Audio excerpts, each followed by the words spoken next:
अगर आपका mutual fund 10% गिर जाए तो आपका क्या रिएक्शन होगा? म्यूचुअल फंड बेच देना, एसआईपी बंद कर देना या घबरा के बैठ जाना? अगर आपका जवाब इनमें से कोई भी है तो ये वीडियो आपके लिए है। मैं हूं विशाल महाजन और आज हम बात करेंगे कि जब मार्केट गिरे तो समझदारी से हमें क्या करना चाहिए। सबसे पहले एक बात समझिए, अगर मार्केट 10% गिरती है तो इसका यह मतलब नहीं कि दुनिया ही खत्म हो गई। ये तो शेयर बाजार का स्वभाव है। मार्केट कभी सीधा ऊपर नहीं जाता है। गलती नंबर 1, घबराकर म्यूचुअल फंड बेच देना। ज्यादातर निवेशक क्या करते हैं कि वो जब पोर्टफोलियो अपना लाल देखते हैं तो वे सोचते हैं कि गिरने से पहले बेच दो ताकि उनको और लॉस ना हो। लेकिन यही सबसे बड़ी चुनौती है।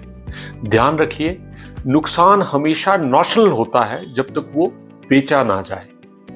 अगर आप बिना सोचे समझे अपना पोर्टफोलियो बेच देते हैं मार्केट को देख के घबरा कर, तो आपके पोर्टफोलियो में लॉस होने की संभावना बढ़ जाती है। सबसे पहले एक बात समझिए, अगर मार्केट 10% डाउन आ जाता है तो इसका ये मतलब नहीं कि दुनिया ही खत्म हो गई।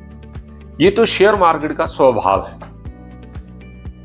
मार्केट कभी भी सीधा एक डायरेक्शन में ऊपर नहीं जाता।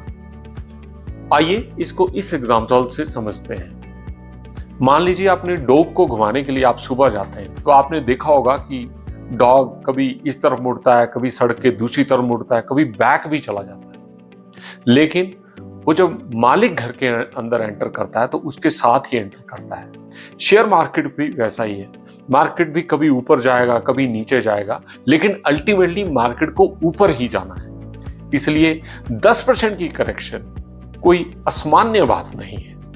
पिछले 20 वर्षों में मैंने देखा कि मार्केट में ज्यादा नुकसान जो है वो डर करवाता है।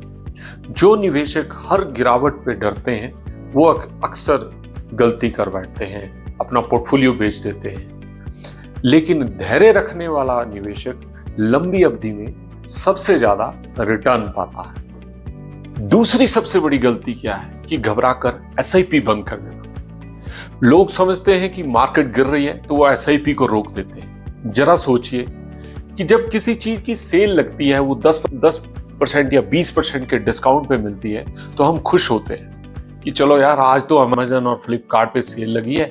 और कभी बार हम अननेसेसरी सामान भी खरीद लेते हैं जिसकी जगह घर में जगह रखने को भी नहीं है हमारे पास। तो जब कंपनी के शेयर हमें सस्ते मिल रहे होते हैं तो हम डर क्यों जाते हैं?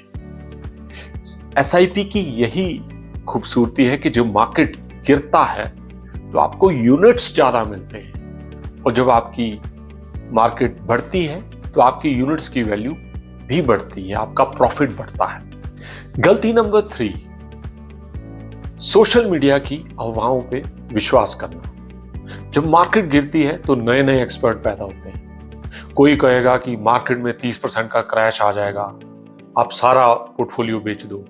आपने देखा होगा कि अभी कुछ टाइम पहले चांदी में भी ऐसी एक रैली आई। चांदी 4,25,000 4,20,000 पहुंच गई। लोग एक्सपर्ट बोलने लगे, सोशल मीडिया एक्सपर्ट बोलने लगे ये तो 8 लाख जाएगी, क्योंकि चांदी का यूज ईवी में होगा, चिप बनाने में होगा, ना जाने क्या क्या कहां से वो इंफॉर्मेशन आती है। तो एज अ इन्वेस्टर ये हमें इन नैरेटिव में नहीं फंसना चाहिए। जो लॉन्ग टर्म इन्वेस्टर है उसको हमेशा अपना वित्तीय लक्ष्य देख के ही अपना पोर्टफोलियो बनाना चाहिए, ना कि सोशल मीडिया को देखकर। तो आखिर करना क्या है?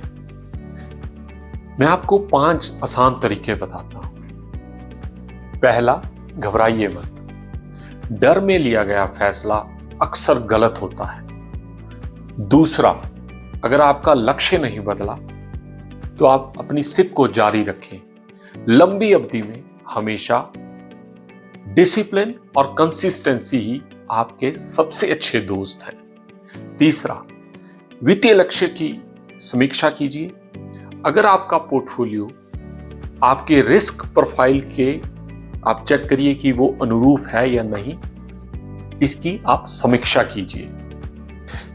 चौथा, अगर आपके पास इमरजेंसी फंड है, जिस व्यक्ति के पास 6 से 12 महीने का इमरजेंसी फंड रखा है, उसने अलग अपने सेविंग अकाउंट में रखा है, तो अगर मार्केट गिरेगा तो उसे अपना निवेश बेचने की जरूरत कभी नहीं पड़ेगी। निवेश की जर्नी में सबसे महत्वपूर्ण है लक्ष्य। मान लीजिए आपने अपने बच्चे की पढ़ाई के लिए 15 साल के लिए निवेश शुरू किया और मार्केट 10% नीचे करेक्ट कर गई, तो क्या आप बच्चे की पढ़ाई का लक्ष्य बदल देंगे? नहीं ना। तो फिर सिर्फ मार्केट के कारण ही आप अपनी निवेश की योजना क्यों बदलें?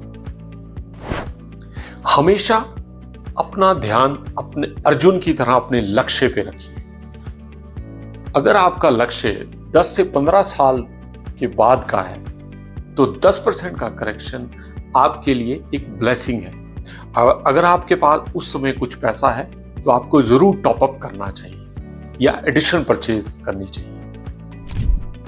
याद रखिए, मार्केट का गिरना कोई समस्या नहीं है, गलत समय पर निर्णय लेना ही सबसे बड़ी समस्या है। अगर ये वीडियो आपको उपयोगी लगे तो आप इसे परिवार और दोस्तों के साथ शेयर कीजिए। इस पे कमेंट करके बताइए कि मार्केट गिरने पे आपको कैसा फील होता है, कैसा लगता है। मैं हूं विशाल महाजन, मिलते हैं अगले वीडियो में। धन्यवाद।